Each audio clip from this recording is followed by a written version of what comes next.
আহলে হাদিসের এক বক্তা মীর মুয়াজ্জম হোসেন সাইফি বলেছেন, আকবর বিন আমেদের কাছ থেকে ইলম নেওয়া যাবে না, কারণ সে জেনারেল লাইনে পড়ালেখা করে না।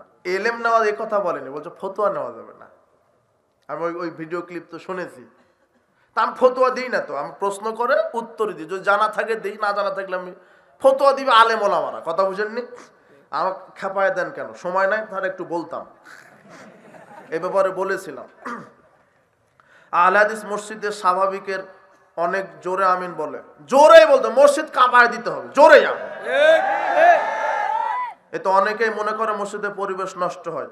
আপনার মতামত কি? জোরে আমিন বললে সমস্যা, কিন্তু এই ফাজালে আমল বয়ান করতে সমস্যা হয় না। কথা বুঝেননি? কি মুজাফফর বিন মোহসিন বলেছে, উস্তাদ জি, অর্থ না বুঝে নামাজ পড়লে নেকি হবে না। হয়তো ভিডিওটি আপনি দেখেছেন, বিষয়টি বিশ্লেষণ করে বুঝিয়ে দিবেন।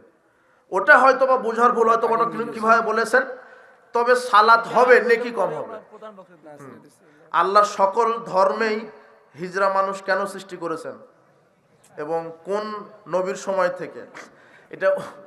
এটা জিনগত সমস্যার কারণে তৃতীয় লিঙ্গের এটা হয়ে যায়। এটা বিভিন্ন জিনগত সমস্যার কারণে, ওটা একটা রোগ। ওটা কি? বিভিন্ন চিকিৎসার কারণে হয়। এক সময় নারী হয়ে যেতে পারে, পুরুষ হয়ে যেতে পারে। তাবলিগের দুই গ্রুপের মারামারি সংঘর্ষ। প্রশ্ন হলো, আমরা কোন দলকে সমর্থন করে দাওয়াতি কাজ করব? কোন দলকে সমর্থন করা যাবে না। কথা বুঝেছেন? শোনেন, এই সাতপন্থী, জুবায়েরপন্থী, কবরপন্থী, মাজারপন্থী, খানকাপন্থী না হয়ে কোরআন এবং সহিহ সুন্নাহপন্থী হন, বাঁচার জন্য চেষ্টা থাকে আপনার।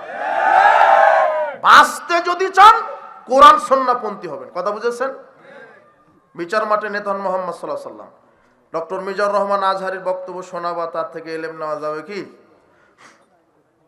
শুনবেন, কিন্তু যে শুনবে তাকে জ্ঞানী হতে হবে। কেন অনেক, সেদিন একটা ভিডিও দেখলাম, উনি বলছেন, আসলে জ্ঞানী মানুষ, কিন্তু তিনি কিভাবে কথা বলেন আমিও এটা বুঝে ধরে না। তিনি বলছেন যে সুলাইমান আলাইহিস সালাম বললেন, আল্লাহ সব নবীকে, সব সৃষ্টিকে আমি খাওয়াবো একবেলা।